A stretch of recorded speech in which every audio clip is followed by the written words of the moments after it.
Hello friends, मेरा नाम अदनान कैसर है। इंटरव्यू टेक्निक्स के मतलब this is the second video.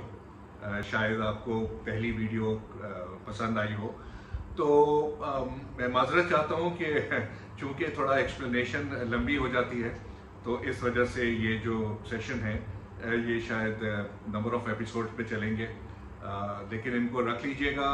YouTube के ऊपर कभी आप देख ले सकते हैं और शायद आपके किसी काम आ जाए। तो let's begin with the interview techniques. हम पहले बात कर रहे थे, हम प्रोफेशनल डेवलपमेंट्स और क्वेश्चंस ऑफ इंटरव्यू के मुतालिक बाद में बात करेंगे। तो एक जस्ट एन आउटलुक, एक ओवरव्यू है कि हमें जब इंटरव्यू के जो सेलिएंट एस्पेक्ट्स हैं उनको हमें मद्देनज़र रखना है। तो मैंने आपको पहले बताया था कि आपको कैसे पंक्चुअल होना है, टाइम से जाना है, कैसे दरवाजे के अंदर दाखिल होना है, ऑफिस के अंदर कैसे जाना है, जब तक वो बैठने के लिए ना कहें आपने बैठना नहीं है, और इसी तरह आपने मुशाहिदा करना है अपने उनके दफ्तर का, ताकि आपको उसके कुछ सेलिएंट पॉइंट्स पता हो। कभी कभार रेफरेंस देने की ज़रूरत पड़ जाती है। जैसे शील्ड्स पड़ी होती हैं, कुछ बच्चों के मतलब कुछ पढ़ाने के मतलब कुछ चीज़ होती है, कुछ टीचिंग एड्स होती हैं, तो उसका आप कभी कभार जब आप बात कर रहे होते हैं टीचिंग मेथोडोलॉजीज़ के मतलब, जो कि मैं आपको बाद में बताऊंगा, तो टीचिंग मेथोडोलॉजीज़ का रेफरेंस देखिए, आपके पास तो पहले ऑलरेडी ये पढ़ा हुआ है, तो मैं इसको तो I am an expert on using these things. तो this is very important. Again चाहे वो मांगे या ना मांगे, 3 रेफरेंसेस आपके पास होने चाहिए। एक कागज़ के ऊपर, एक टाइपशुदा हालत में आपके पास 3 पर्सनल रेफरेंसेस होने चाहिए, जिनमें से 2 प्रोफेशनल रेफरेंसेस हों और एक आपका पर्सनल रेफरेंस हो। एक आपके पर्सनल कैरेक्टर, आपकी पर्सनल पोजीशन के मुतालिक बताएं, और 2 आपके प्रोफेशनल एक्सपर्टीज़ के मुतालिक कुछ लोग हों जिनसे वो कांटेक्ट कर सकते हैं, उनका फ़ोन नंबर, उनका ईमेल एड्रेस, उनकी पोजीशन इज़ वेरी इंपॉर्टेंट। अगर कोई बड़े ओहदे पे हैं तो वो बताएंगे तो ज़रा आपकी क्रेडिबिलिटी बन जाती है, आपकी पोजीशन में स्ट्रेंथ आ जाती है, आपके रेफरेंस को में जान आ जाती है। So this is very important कि आपके पास, चाहे वो मांगे या ना मांगे, आपके पास पहले से ये इंटरव्यू के वक्त कागज़ मौजूद होना चाहिए, और आपको उनको बोलना चाहिए इंटरव्यू के आखिर में, if you need my references please let me know. तो इफ ओके प्लीज़ पकड़ा दीजिए। Again it is very important, जब भी आपने इंटरव्यू के लिए जाना है, आपके पास कम से कम 3 अपनी सीवी की कॉपीज होनी चाहिए। याद रखिएगा, दिस इज वेरी इंपॉर्टेंट। आपने अपनी सीवी उनको पहले भिजवा दी हुई है, लेकिन still when you go for an interview you need to have 3 photocopies of your CV in with you. Why? कई दफा ऐसा होता है कि एक पैनल इंटरव्यू होता है, 3 लोग बैठे होते हैं, तो ये प्रोफेशनलिज्म की हाइट होती है कि आप जब बैठते हैं तो आप उनके सामने एक, this is my fresh updated copy of my CV, चाहे उनके पास पहले से पड़ी हो, चाहे उन्होंने फोटोकॉपी करवा ली हो, but this is your professionalism. आप उनके सामने अपनी एक कॉपी रख देते हैं, sir this is my updated CV, तो वो अब उस सीवी को साइड पर करके आपकी पढ़ना शुरू कर देंगे। क्या होगा? जो उन्होंने पहले पढ़ा होगा या जिसमें नुक्स निकाले होंगे वो उसको साइड पे कर देंगे, तो वो अब आपकी नई सीवी पढ़ना शुरू कर देंगे। और अगेन वो कहेंगे, यार ये तो बड़ा प्रोफेशनल है, इसने तो बड़ी अपने आप को अपडेट किया हुआ है, मतलब है इतना, यानी कि जब इसकी पुरानी सीवी आई है उसके बाद इसमें चेंजेस आई हैं, राइट, इसने कुछ अपने आप को अपडेट किया है, प्रोफेशनल एक्सपर्टीज हासिल की है, शायद कोई थोड़ी पढ़ाई की हो, शायद कोई कोर्स कर लिया हो। This is very important. Again तो मैं आपको सीवी का एक स्पेसिमन दूंगा। हमारे जो आखिर में एक नई टीचर आई थी थोड़ी सी मुश्किल तबीयत की थी, लेकिन एनीवे उनकी सीवी का मैं दूंगा, उनको बताने की ज़रूरत नहीं है, लेकिन आपके काफ़ी काम आएंगे। यूज़ उनके सेलिएंट पॉइंट्स समझने की कोशिश करना है। आपने अपने आप को एक टीचर, एक प्रिंसिपल, वाइस प्रिंसिपल, एक कोऑर्डिनेटर के तौर के ऊपर एक्ट करना है। जब आप उस तरह एक्ट करेंगे, सोचेंगे, तो you will start behaving like that. तो वो जब आप सीवी लिखेंगे तो आपने, अगेन मैंने जो आपको 2 चीजें बताई थी, what is the difference between curriculum and syllabus. Curriculum एक बहुत बड़ी चीज होती है, जो कि मतलब है कि जैसा सिंगल करिकुलम पाकिस्तान का, और सिलेबस लिमिटेड चीज होती है कि ग्रेड 10 में या फिजिक्स का ये सब्जेक्ट होगा, ग्रेड 9 में सोशल स्टडीज़ का ये पढ़ेंगे, दैट इज़ योर सिलेबस। जिस तरह हमारे पास SOS होता है, स्कीम ऑफ स्टडीज़, वही सिलेबस जो होता है एक लिमिटेड चीज़ होती है। Curriculum is a big thing. So when you talk on these thing, ये आपने लफ्ज़ दोनों इस्तेमाल करने in the interview. I am aware of I can make curriculum, I cannot make curriculum, but I can make syllabus. Syllabus is what? यहाँ से सीधा chapters ले लिए और मैंने एक syllabus बना लिया, right? This is very important. Again, very important thing, मैंने जिस तरह आपको हमेशा कहा है कि अपने कैरेक्टर के ऊपर कोई कॉम्प्रोमाइज नहीं करना। So no lies in your CV, कोई झूठ नहीं बोलना, वेरी इंपॉर्टेंट। ये मेरी आपको नसीहत है, जिंदगी में पल्ले बांध लीजिए। मेरे अम्मी अब्बा ने मुझे कुछ सिखाया, कुछ दिया या नहीं दिया, एक स्ट्रॉन्ग कैरेक्टर जरूर दे कि यार बेटा झूठ नहीं बोलना, गलत बयानी नहीं करनी। तो उससे क्या होता है, मुझे कभी कभार कभी परेशानी का सामना ही नहीं हुआ। कोई अगर कोई इस तरह को ऑब्जेक्ट भी कर देता है तो आई एम वेरी क्लीन। तो दिस इज वेरी इंपॉर्टेंट। अगर आपको कंप्यूटर नहीं आता तो डोंट राइट इट डाउन। अगर किसी सवाल का जवाब नहीं आता तो say so, sir I am sorry ma'am, I don't know. Shows your strong character कि यार मुझे नहीं आता, मैं I will try to learn, मैं आगे आपको चल के इसको बताऊंगा। तो वेरी इंपॉर्टेंट। तो CV में कोई झूठ नहीं बोलना, क्लियर क्रिस्प चीज आपने बतानी है। अगेन मुझे बहुत प्रॉब्लम हुई, आपको पता है, मैंने किसी को सिलेक्ट नहीं किया।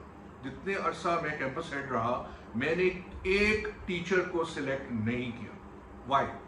बिकॉज हर कोई आके झूठ बोलता था, कुछ ना कुछ, मुझे ये आता है, मुझे वो आता है। जब मैं सवाल पूछता था तो उनको नहीं आता था, राइट? तो ये पुअर कैरेक्टर की निशानी होती है। पुअर कैरेक्टर, आपने एक बच्चों की कैरेक्टर साजी करनी है, कैरेक्टर बिल्डिंग करनी है, किरदार साजी करनी है। अगर आपका खुद कैरेक्टर ठीक नहीं है तो आप आगे क्या पास ऑन करेंगे? सो दिस इज इम्पेरेटिव कि आप खुद वेरी इम्पैकेबल कैरेक्टर के मालिक। अगेन आप लोगों से, चूंकि आप ख्वातीन हैं, तो आप लोगों से सवाल पूछा जाएगा जो कि मैं अक्सर पूछता था कि भैया आप तो इधर इंटरव्यू के लिए आ गए हैं, पर आपके बच्चे कौन से स्कूल में पढ़ रहे हैं? ये बीकन हाउस में पढ़ रहे हैं या फलानी जगह पे पढ़ रहे हैं, तो आपने मुनासिब नहीं समझा कि आप इस स्कूल में पढ़ाने के लिए आ रहे हैं, तो आपके बच्चे भी स्कूल में आने चाहिए। Very common question. तो that means you are not convinced in this school system, that's why you have put your kids in the different school system, right? तो बड़ा legitimate सवाल है मेरा उनसे पूछना। तो वो फिर आइमाई शाई मांगते थे।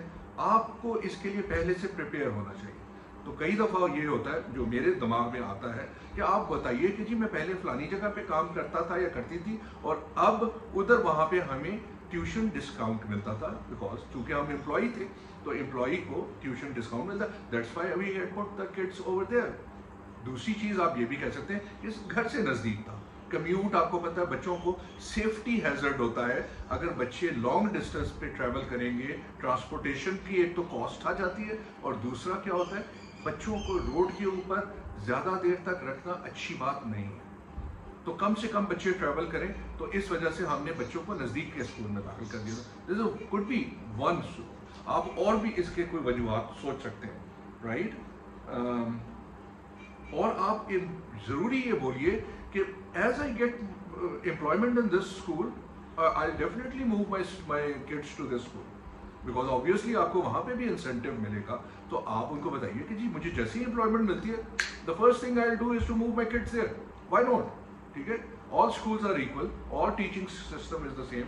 तो प्राइवेट स्कूल वो भी है, ये भी है, कहीं पे भी आप डाल दें अपने बच्चों। और कहने में क्या हर्ज है? चाहे बाद में ना आप डालिए, कोई और सी साइड रीजन कर दीजिए कि हस्बैंड नहीं माने, कुछ और रीजन हो गया, प्रॉब्लम थी, कम्यूट का प्रॉब्लम था, ये था। तो मगर उस वक्त तो आपने उनको सेटिस्फाई कर दिया। As soon as I get this job, the first thing I am going to do is to put my kids in the school. Question वो उधर ही सेटिस्फाई हो जाएगी। अच्छा, इसी तरह किसी भी ऑकवर्ड क्वेश्चन के लिए पहले से तैयार हो, वेरी इंपॉर्टेंट, क्योंकि कई दफ़ा ऐसा पर्सनल क्वेश्चन भी आ जाता है। मैं ऑल्दो यहाँ के कल्चर में सवाल पूछने की ममानियत होती है पर्सनल किस्म के क्वेश्चंस के, मगर अब देखिए एक इंसान के साथ लगा हुआ है, ये एक फितरी चीज़ है। कुछ औरतें प्रेग्नेंट होती हैं। नाउ वी कनाडा में क्या होता है कि मैट्रिमोनियल लीव पे वो जाते हैं कोई 10 महीने की मैट्रिमोनियल लीव होती है, तो उसमें आप काम नहीं करते। तो द इम्पॉर्टेंट थिंग उनसे ये सवाल पूछना है कि आप आ गए हैं, तो कल को आप जब आपका बेबी हो जाएगा तो how would you continue with your employment? You would not be able to do that. तो क्या होगा? मेरे तो बच्चों का लॉस हो जाएगा ना। मेरे स्कूल में मेरे बच्चों को 2 महीने के बाद आपको छोड़ना पड़ेगा, तो मेरे बच्चों का बहुत लॉस हो जाएगा और मुझे दोबारा किसी नई टीचर को हायर करना पड़ेगा। So tell me, so what is this question? So you have to be prepared for all these kinds of awkward questions. मुझे याद है कि वो हमारे जो मैनेजमेंट के जो मालिक थे, उनके किसी रिश्तेदार कोई खातून आ गई और उनसे मैंने यही सवाल किया कि 2 महीने के बाद जब आप अवेलेबल नहीं होंगी तो मैं किधर ठोकरें करता फिरूंगा। सो वो नाराज होंगे, उन्होंने शिकायत भी कर दी। तो one of the reasons anyway, so you have to be quick witted. पहले से आपको प्रिपेयर होना चाहिए, पहले से आपको सवाल का जवाब आना चाहिए और आपको पहले से प्लान होना चाहिए। थोड़ा सा तवक्कुफ आप कर सकती हैं, 2-3 सेकंड आप सोच भी सकते हैं सवाल का जवाब ढूंढने में, लेकिन एक मुनासिब जवाब देना बहुत लाज़िम है। तो बजाय इसके कि आप कोई स्टूपिड या रॉन्ग आंसर दे दें, तो इट्स इम्पेरेटिव कि आप उनको सोच समझ के एक मुनासिब जवाब दें। अगेन, किसी चीज़ का सवाल, कोई टेक्निकल सवाल उन्होंने पूछ लिया, कोई स्टडीज से रिलेटेड कोई सवाल पूछ लिया, कोई टीचिंग मेथोडोलॉजीज के मुतालिक कोई सवाल पूछ लिया जो कि आपको नहीं आता, सो बी ऑनेस्ट एंड अपराइट। बताइए, sorry ma'am, I don't know about this thing, but thank you very much for pointing it out. The first thing I'm going to do today as I go home is to learn about that. तो ये आपकी eagerness को show करेगा, आपकी commitment को show करेगा, आपके अंदर एक लर्निंग एटीट्यूड को शो करेगा कि यार आप में सीखने की ख्वाहिश है। तो आप बताइए, thank you very much for pointing it out. The first thing I am going to do today is to learn about this. Again that question will be satisfied. Again मैंने हमेशा आपको बताया था, द फर्स्ट थिंग, मैं तो कम से कम पूछता हूँ, प्लीज इंट्रोड्यूस योरसेल्फ। लोग भी शायद पूछें आपसे कि the first question, okay, thank you very much for coming for the interview, please tell me something about, introduce yourself. So what would you do? You have to have a prepared speech ready. मैंने याद करें आपको 60 second elevator speech का बताया था। अब आप लोग भूल गए होंगे कि 60 सेकेंड एलिवेटर स्पीच क्या है। मैनेजमेंट में पढ़ाया जाता है कि जब आप एक छोटे ओहदे के ऊपर, एक ऑर्गेनाइजेशन बहुत बड़ी है, एक बिल्डिंग है, कोई 50 मंजिला 20 मंजिला बिल्डिंग है, राइट? तो जो उसका सीईओ है, जो चीफ एग्जीक्यूटिव ऑफिसर है, वो डेफिनेटली हमेशा आखिरी मंजिल के ऊपर, टॉप ऑफ द आखिरी उसका फ्लोर के ऊपर उसका दफ्तर होता है। तो लेकिन वो एलिवेटर या लिफ्ट वही इस्तेमाल करता है जिसमें आप लोग भी जाते हैं।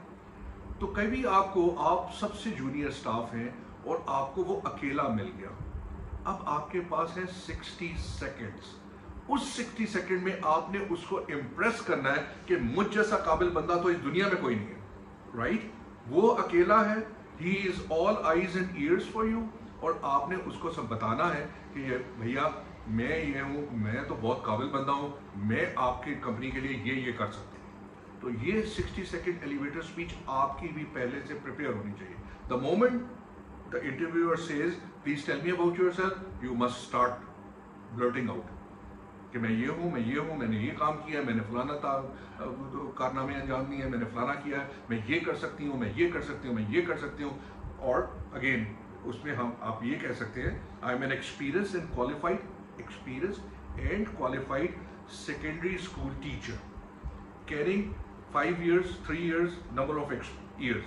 याद रखिएगा, ये जो डिजिट्स होते हैं, ये जो नंबर्स होते हैं, ये हमारे दिमाग में बहुत ज़्यादा अट्रैक्ट करते हैं। जो हम नॉर्मल थ्योरेटिकल बात करते हैं, उससे बजाय इसके ये नंबर्स हमारे क्लिक करते हैं हमें दिमाग में। तो किसी को ये आप बताएंगे कि जी मैंने 5 years काम किया है, तो एकदम उसको समझ आ जाएगा यार 5 years is a lot of time, right? और फिर आपने उनको बताना है कि जी मैंने ये क्लासेस हैंडल की है, मैंने ग्रेड 10 को पढ़ाया है, मैंने ग्रेड 7 को पढ़ाया है, मैंने ग्रेड 7 को साइंस पढ़ाई है, मैंने ग्रेड 10 को इंग्लिश पढ़ाई है, मैंने ग्रेड 1 को ये पढ़ाया है। अगेन, तो when you are talking about all these things, तो दूसरा बंदा आपसे कन्विंस हो रहा होता है, आपसे इम्प्रेस हो रहा होता है। तो आपने उसको बताना है कि carrying number of professional experience, I have taught diverse subjects ranging from English to maths, science, social studies, from preschool to junior classes and to higher or senior classes. I can effectively manage large classes, right? आप बताइए कि मैं तो 35 number of students को भी मैं handle करती रही हूँ, right? 25 to 35 is very manageable for me. तो उसके numbers की वजह से वो आपको perceive कर रहा है उन numbers से, वो आपको उस क्लास में देख रहा है जो उसकी क्लास है, उसने आपको क्लास में बिठा दिया है, उस क्लास में उसके 25 बच्चे हैं, वो देख रहा है कि आप उस 25 बच्चों को कैसे मैनेज करें। आपने उसको बताया मैंने 25 बच्चों को इफेक्टिवली मैं मैनेज कर सकती हूँ। Very important. I am an expert in class management skills, right. अब क्लास मैनेजमेंट स्किल्स में आपको बात बताऊँ बहुत ज़्यादा है। टीचिंग मेथडोलॉजीज हैं, वाइट बोर्ड मैनेजमेंट है, एस्केलेटरी डिसिप्लिनरी प्रोसीजर्स हैं, टॉयलेट प्रोसीजर है, बच्चे की इंजरी का प्रोसीजर है, बहुत ज़्यादा है, राइट। तो वो आपको पता है। Again I am fully conversant with the different types of teaching methodologies and use of teaching ads. Teaching ads होती हैं, white board is again a teaching add, दूसरी चीज टीचिंग एड होती है, आपने उनको बताना है कि मैं तो conversant. I am also expert in first add.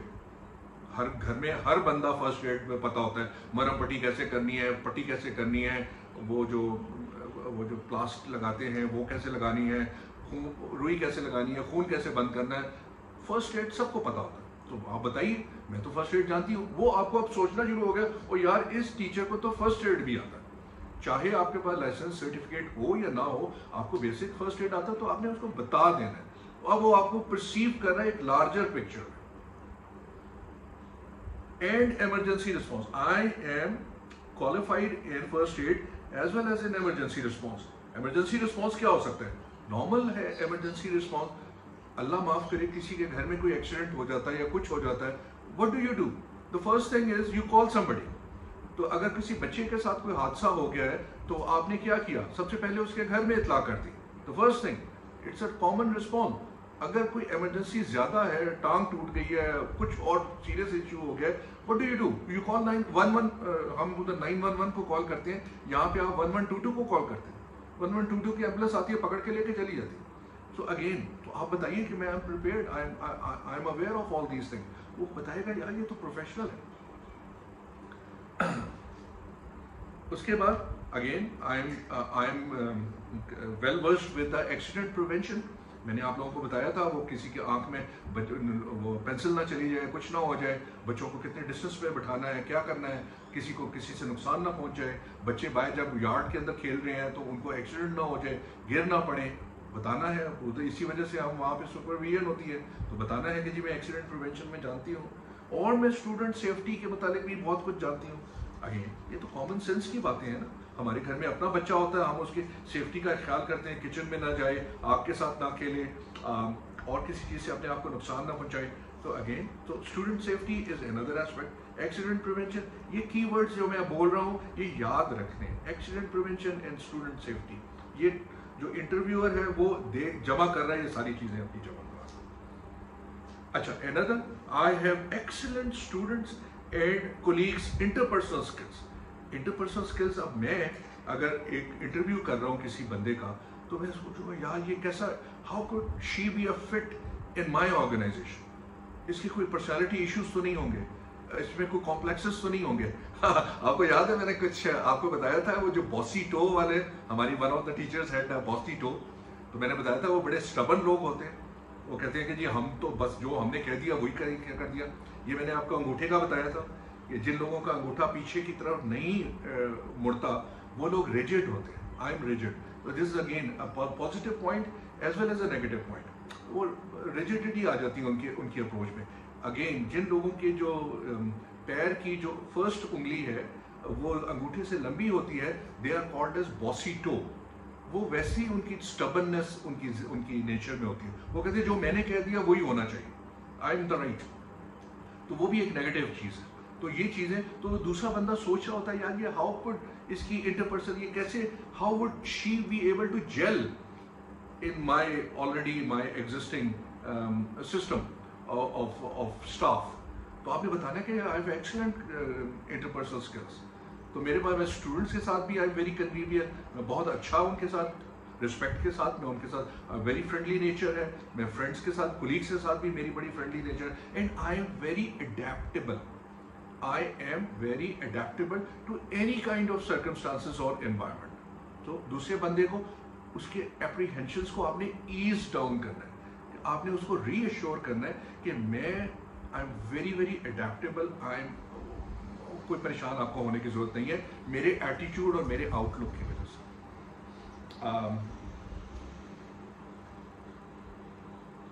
Again आपने उसको बताना है कि जी I can work with diverse people. Students आपके डाइवर्स बैकग्राउंड से आएंगे, सोशल स्टेटस होता है, कुछ अमीर घरों के होते हैं, कुछ बेचारे मॉडेस्ट अंडर प्रिविलेज्ड घरों से लोग बच्चे आते हैं। तो आपने उनको बताना है कि आई एम वेरी अडेप्टेबल एंड मैं हर एक को इंडिविजुअली एबल पे डील कर सकती हूँ। और again last and very important, I am a keen learner and I believe in continuous education. मैंने पावे आप घर में मेरी अम्मी की तरह ख्वातीन डाइजेस्ट पढ़ती हो, लेकिन इंपॉर्टेंट चीज ये है आपने उनको बताना है कि आई एम अ कीन लर्नर। मैं हम टीवी के ड्रामे नहीं देखती हूँ, मैं पढ़ती हूँ, मैं I try to learn about teaching methodologies, teaching aids, जो कि नई दुनिया में चीज़ें आ रही हैं, टीचिंग प्रोफेशन से मुतालिक जो एडवांसमेंट्स हो रही हैं, जो नए नए टूल्स एंड टेक्निक्स आ रहे हैं, मैं उनसे अपने आप को एब्रेस्ट रखती हूँ and I am a keen learner. और जो मुझे कोई नई चीज़ सीखने को मिलती है मैं उसको विलिंगली, खुशी से मैं उसको अडॉप्ट करती हूँ।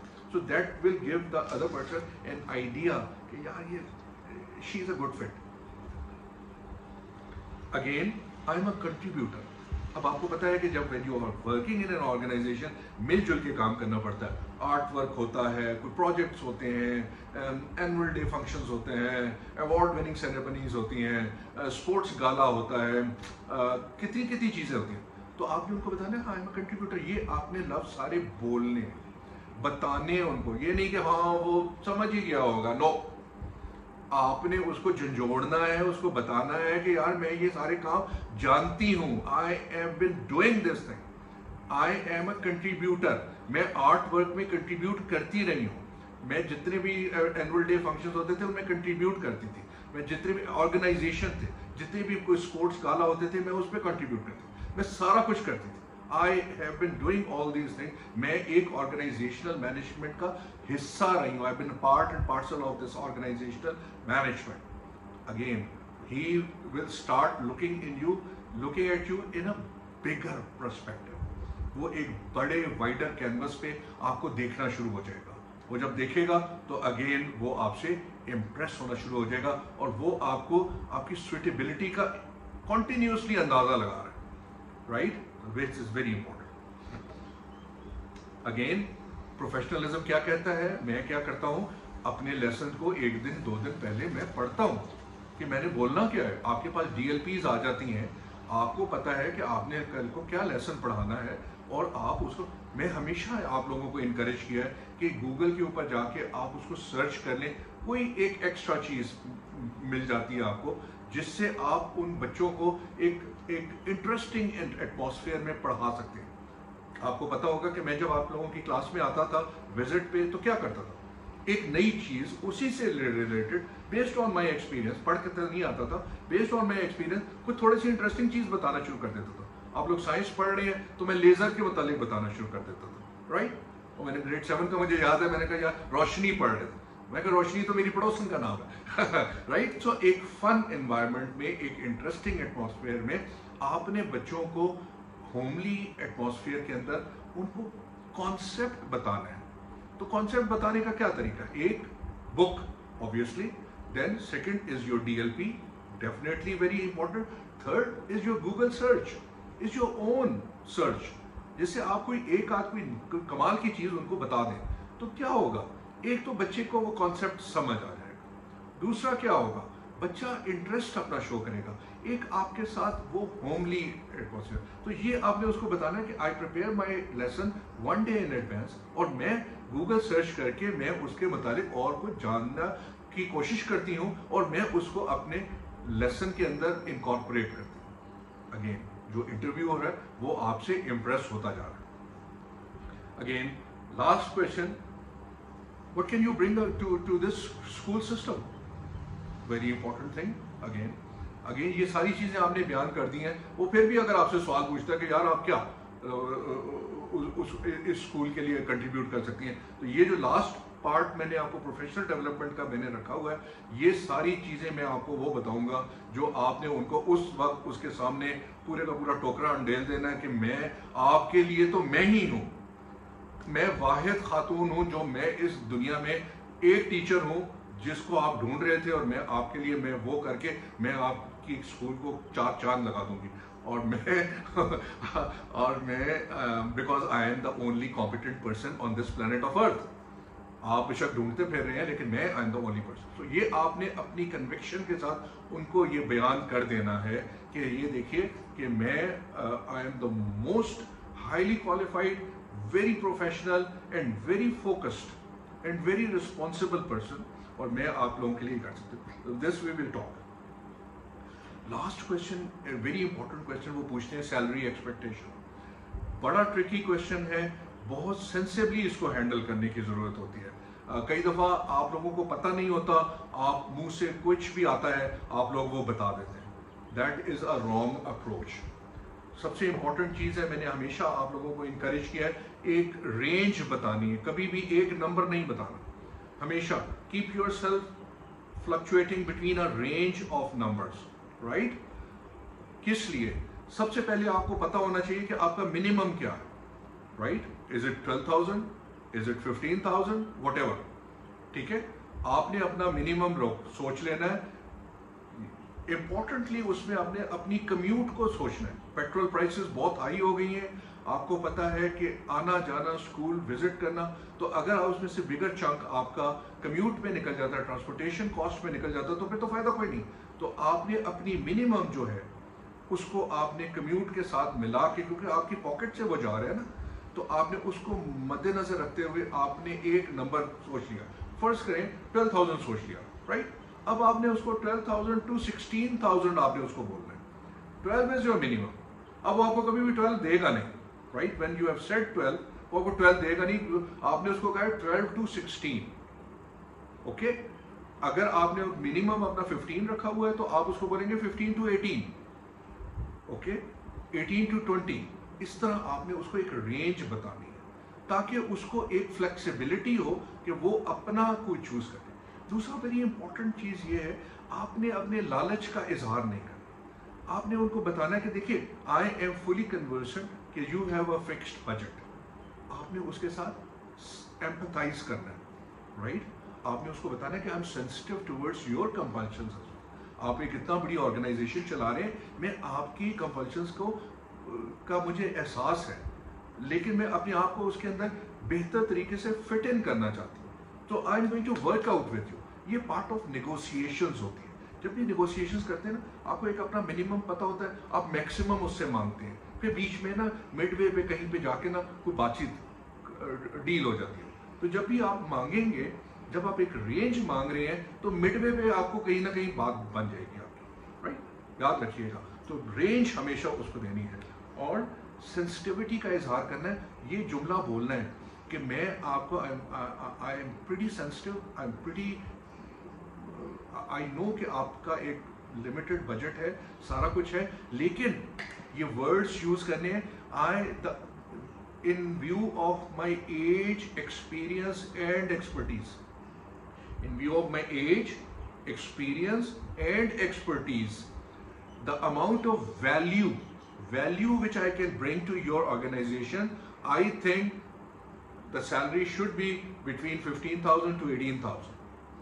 ठीक है, आजकल महंगाई बहुत ज़्यादा हो गई है, तो 15 to 18 is a decent salary आप उनसे मांगे।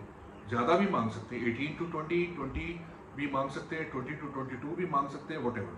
सो I don't know, depending upon the organisation. जब आप उनके मतलब पढ़ लेते हैं, जब आप उनके मतलब जान लेते हैं कि किस किस्म की ऑर्गेनाइजेशन है, अगेन वो गेस्ट का जो मैंने प्रिंसिपल आपको बताया था, अंडरस्टैंड करना बड़ा ज़रूरी है।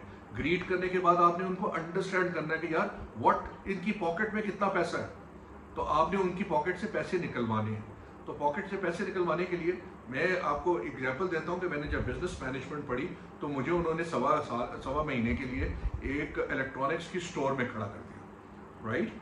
अब वहाँ पे मैंने ये अपनी जो यूट्यूब की सेल्स प्रेजेंटेशन है उसमें एक एनेक्डोट दिया है, anecdote is the live example. तो मैंने दिया, एक औरत आई, उसके पास लिमिटेड पैसे थे, वो बच्ची के लिए एक अपना वो डिजिटल कैमरा लेना चाहती थी सोनी का, और $25 की वजह से, जस्ट बिकॉज ऑफ $25 वो नहीं ले सकी। और मेरा दिल कट रहा था, मैं चूंकि मैं उस वक्त लर्निंग स्टेज के ऊपर था, मैं इंटरफेयर नहीं कर सकता था, लेकिन मेरा दिल कट रहा था उस वक्त कि यार मैं अपनी जेब से $25 आई कुड, मैं दे के उसको वो कैमरा दे देता। बच्ची 16-17 साल की थी, शायद उसका कोई बर्थडे था, शायद उसका कोई स्कूल इवेंट था या क्या था, उसकी आंखों में बड़ी हसरत थी, और unfortunately because of the stupidity of that sales person वो नहीं ले सके, राइट। तो ये मैंने क्या सीखा कि यार different strokes for different folks. हर बंदे को आप एक तरीके के, एक तराजू के साथ नहीं तोल सकते, आपने हर बंदे के साथ डिफरेंट करना। अगर कोई 45 इंचेस का LCD स्क्रीन टीवी लेने आ गया तो मैं उसको 65 का बेचता था।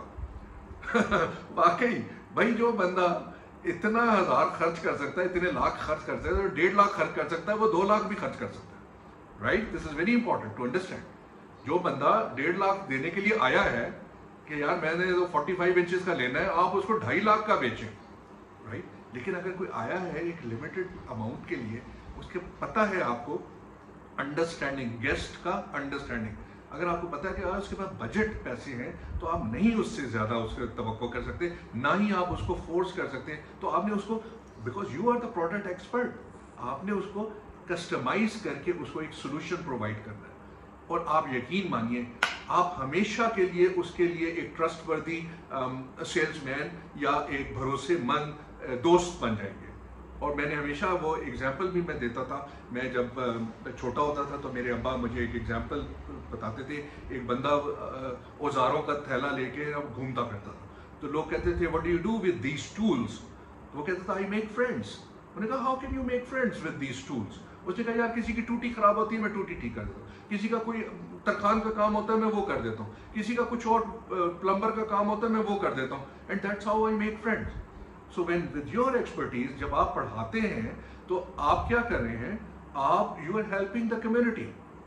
मुझसे जो लोग, आपको मैंने बताया था कि मुझसे जब लोग पूछते हैं कि तू बड़ा बेवकूफ है, तू कनाडा छोड़ के तू पाकिस्तान आ गया and you are wasting your time and your life here, so I tell them the 3 things, the 3 phases of life: learning, earning and returning. Very important. So first we learn and then from that learning we earn, जो कि आप लोग कर रहे हैं, earn करें। लेकिन मेरी स्टेज वो है कि मैंने learn भी कर लिया, earn भी कर लिया, अब मैंने क्या कर रहा हूं कि मैंने return करना है। So this is very important कि मैं उसको return करने की कोशिश करूं।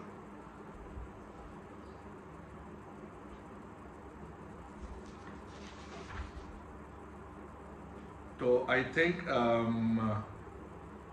we have pretty much covered everything. Ab I come to this to conclude this second part, और we begin with the third part, जिसमें हम 15 questions discuss करेंगे, और फिर कोशिश करेंगे कि हम कुछ एलिमेंट हम जो प्रोफेशनल डेवलपमेंट के हैं उसमें कवर कर लें, नहीं तो फिर we have to begin with the fourth part. तो ये इसके 4 एपिसोड्स होंगे। आई होप ये आपके किसी काम आ जाएं। तो अगेन मलाला यूसुफजई ने क्या कहा था कि 1 pen, 1 teacher, 1 book and 1 child can change the face of this world. तो आप में से एक को भी अगर इस सब कुछ बोलने से फायदा मिल जाएगा तो आई थिंक इस सारी प्रेजेंटेशन का मकसद हल हो जाएगा। तो good luck to you, and again इसको रिवाइंड करके पढ़िए, सुनिए, जो सेलिएंट एस्पेक्ट्स हैं उनको मद्देनजर रखिए, सोचिए, प्रिपेयर कीजिए, अपने आप को इंटरव्यू के लिए तैयार कीजिए, और फिर हम अगले एपिसोड में दोबारा मिलते हैं। टेक गुड केयर एंड खुदा हाफिज़।